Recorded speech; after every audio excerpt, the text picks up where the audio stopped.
We are putting a 1-kilogram bird against a 19,000-pound multi-role fighter jet to understand the engineering differences between biological evolution and human aeronautics by setting up a theoretical 1-kilometer dash. On one side is the Paragan Falcon. Relying entirely on muscle and gravity, it hits top speeds of 380 kilometers per hour. On the other side is the F-16 Fighting Falcon. It generates 29,000 pounds of continuous thrust to reach Mach 2, or 2,400 kilometers per hour.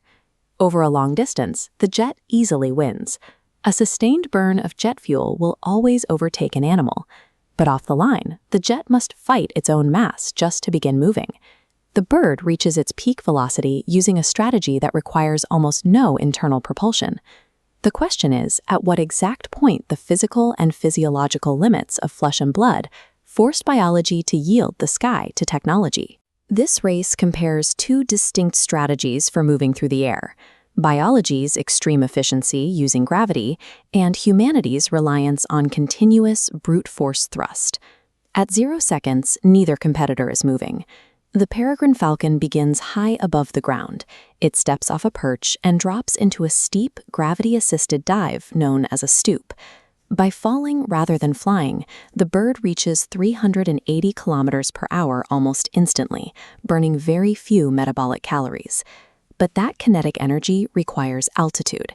If the Falcon starts at ground level, it loses gravity and its acceleration drops sharply. The F-16, meanwhile, has to start from the runway. It relies on a heavy turbofan engine to push a massive metal airframe forward from a complete standstill. It takes the jet roughly 30 seconds of rolling down the tarmac just to hit its takeoff speed of 225 kilometers per hour. While the jet is still building momentum on the ground, the Falcon is already falling at its absolute top speed. Heavy machinery demands massive energy output just to overcome static inertia. Lightweight biological systems bypass that entirely by hijacking gravity for a cheap, immediate kinetic return. As both competitors hit high speeds in the middle portion of the dash, they run into the same problem: extreme aerodynamic drag. The Paragrin handles air resistance by literally changing shape. As it accelerates, it morphs its wings from a wide diamond to a cupped profile and finally folds them tight against its body like a vacuum pack. This data table shows the aerodynamic characteristics of the Falcon during a dive, specifically the drag and lift coefficient ratios at speeds up to 100 meters per second. Retracting the wings drastically drops the bird's drag coefficient. This diagram shows the flight path physics of the stoop, illustrating how lift and drag forces act against the bird's weight vector to maintain a precise trajectory. To hit an agile target while moving this fast, the bird uses proportional navigation. It tracks the prey's line of sight angle and adjusts its own turn rate to match, keeping a steady aerodynamic profile.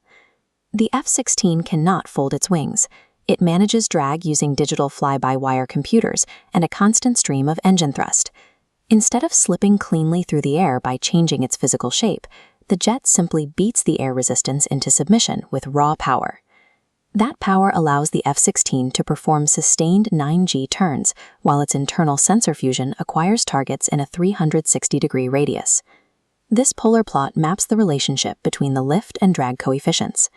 The engineered jet wing relies on strict geometric angles, whereas the natural bird body adjusts continuously.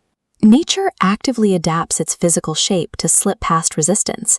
Human engineering relies on rigid structures, brute force, and computational control. But velocity cannot increase indefinitely. Both competitors hit hard physical barriers. For the Falcon, the limit is biological. As it passes 380 kilometers per hour, the torque forces on its flight muscles reach their maximum threshold. If it tries to pull out of the dive at that top speed, it lacks the physiological strength to hold its wings steady. The structural load would break its bones. This velocity magnitude graph tracks the Falcon's required deceleration and flight path correction phase. The bird must actively bleed off speed before changing direction to survive the maneuver. The F-16 has the opposite problem. The mechanical titanium and aluminum airframe can withstand far more gravitational force than the human pilot inside. In a high G turn, blood pools in the lower body, starving the brain of oxygen. Preventing blackout requires specialized training and pressurized G-suits. Biological flight is bottlenecked by the organism's own muscle strength. Mechanical flight is bottlenecked by the fragile biology of the human operating the machine. Entering the final stretch of the 1-kilometer dash, the initial launch advantage disappears, and continuous power becomes the deciding factor. The F-16 ignites its afterburners, dumping raw fuel directly into the exhaust stream to generate a massive surge of thrust. Accelerating past the sound barrier to Mach 2.0, the jet effortlessly overtakes the decelerating bird in the back half of the race. This sustained power comes with a heavy logistical cost. The jet burns through its massive fuel payload so quickly that it requires complex, expensive supply chains like mid-air refueling tankers just to stay aloft. The Falcon levels out, returning to a normal flapping flight. Its 380 km/h dive is a momentary weapon, not a mode of transit.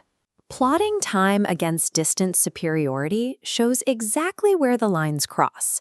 The Falcon dominates the short-duration, high-speed burst, while the F-16 takes over the long-duration, high-speed sustain. The Paragan Falcon wins the first 300 meters by turning its weight into speed with zero energy cost. But once the distance stretches and the sound barrier appears, the F-16 shows that continuous mechanical thrust is the only way to sustain that speed across the sky.